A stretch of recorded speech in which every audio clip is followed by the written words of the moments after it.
Salut tout le monde! Vu qu'on se rapproche de Festival Season, il me semblait logique de vous partager mes festivals préférés. Cette vidéo parlera essentiellement de Couleur Café, car c'est mon festival belge préféré. Avant de vous dire pourquoi Couleur Café est mon festival préféré, j'aimerais vous donner une petite leçon d'histoire. Donc faut savoir que à l'époque, je parle des années 80-90, world music était très populaire. Et donc Patrick Wallens, le chef de Couleur Café, organisait un petit festival dans le hall de Schaerbeek où il y avait jusqu'à 5 visiteurs, et chaque année le festival invitait des artistes du monde entier, des artistes marocains, cubains, brésiliens, congolais, sénégalais, etc.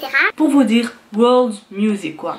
Il y avait les Cheb Khaled même qui sont partis là-bas. Victime de son propre succès, Couleur Café a dû déménager car ils n'arrivaient plus à accueillir tous leurs visiteurs. À ce moment-là, ils ont pensé à s'installer à Tour et Taxi. Faut savoir qu'à l'époque, Tour et Taxi était un endroit de dépôt. Il y avait des rails de train car les trains importaient et exportaient des produits. À ce moment-là, Couleur Café avait beaucoup de chance car SNCB avait décidé d'enlever tous les rails de train, et c'est là que Couleur Café s'imaginait petit à petit qu'un festival pouvait avoir lieu à cet endroit précis. Et en 1994, Couleur Café se situe officiellement à Tour et Taxi. Tour et Taxi était vraiment le place to be. Il y avait même mes oncles qui y allaient. Et voilà, Couleur Café petit à petit a évolué avec les trends qu'il y avait en ce moment. Et aujourd'hui, Couleur Café est un festival qui invite plutôt des artistes très forts dans leur genre, et donc pas forcément des artistes commerciaux. Et c'est ce que j'apprécie beaucoup dans ce festival, c'est qu'il donne la chance à n'importe qui. Mais à partir du moment où l'artiste est fort, il est le bienvenu chez Couleur Café. Donc Gregory Porter, qui est un artiste de jazz, on l'écoute pas dans la radio et c'est pour ça qu'il n'est pas commercial et très populaire, mais il est la bienvenue chez Couleur Café. Pareil pour Aquanaru, qui a un style jazz R&B, ça fait plusieurs fois qu'elle vient.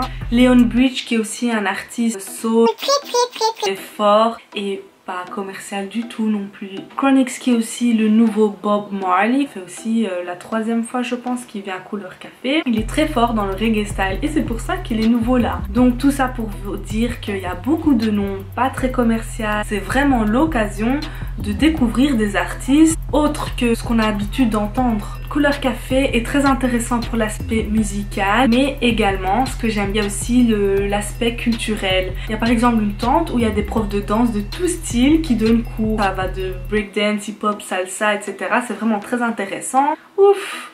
Le food market, vous imaginez même pas combien de food stands il y a. Il y en a énormément. Et en plus de ça, ça coûte rien du tout comparé aux autres festivals. Mais rien du tout. Là-bas, tu peux avoir une barquette de nourriture africaine ou marocain, mexicain, cubain, malaisien, thaïlandais ou chinois. Tout ça pour une histoire de entre 5 et 10 euros. Vraiment pas cher du tout. Donc là, on mange vraiment bien. À côté de ça, il y a aussi des fanfares. J'aime bien quand il y a les fanfares latinos qui viennent avec leur orchestre et tout. Vraiment pas de mots. Et en fait, tout ça fait que ce festival dégage vraiment une joie de vivre, une bonne vibe.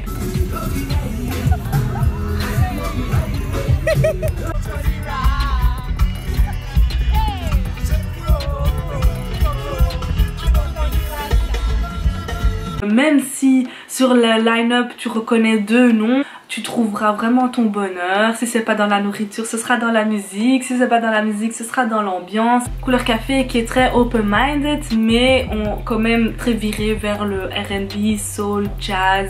Par contre, je vais pas vous mentir, Young Thug vient cette année. Je trouvais ça aussi bizarre. C'est un peu commercial trap, mais bon, pourquoi pas. Je pense que ça va être chouette, le contraste entre le trap, le jazz. C'est vraiment ce que j'aime bien en fait. C'est vraiment ce que j'aime bien. Couleur Café a aussi inventé le concept niveau 4 qui donne aussi l'occasion aux artistes belges de performer sur leur podium, de se présenter au public. Niveau 4 était composé de Maintenant, tous ces artistes-là, ils sont devenus très populaires à Bruxelles. Et donc cette année, Niveau 4 est composé de nouveaux artistes belges pour donner la chance à d'autres artistes de montrer qui ils sont. Et donc cette année, dans Niveau 4, il y a etc.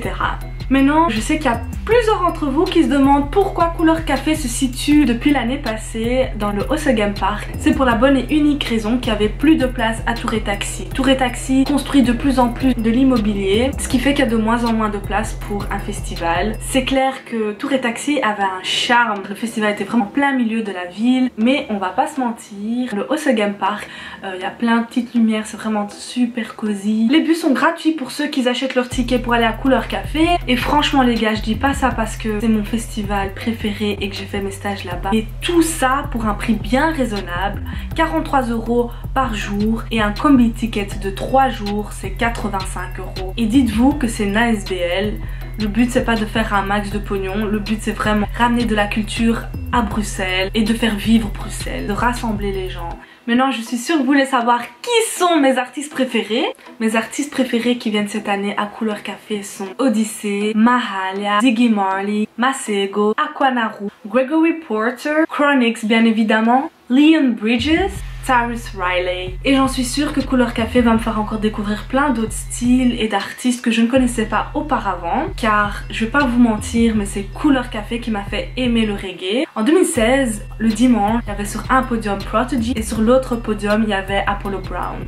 Apollo Brown c'était un DJ pur hip-hop, vraiment du Bronx, c'était du lourd. Mais donc j'étais là, à la base je me suis dit écoute moi il faut que j'aille voir Apollo Brown, je suis partie. Mais Prodigy je l'avais déjà rencontré plus tôt dans la journée et je le trouvais très sympathique et je me suis dit j'ai quand même envie d'aller le voir en live. Je cours d'un podium à l'autre et quand il a performé j'ai vraiment kiffé le reggae mais de dingue. Les musiciens qui sont derrière, ça m'a impressionné de malade. Donc moi à la base je croyais que j'allais rester Prodigy 5 minutes et j'allais rester le restant du temps chez Apollo Brown. Et bien je me suis étonnée moi-même, je suis restée toute la soirée voir Prodigy.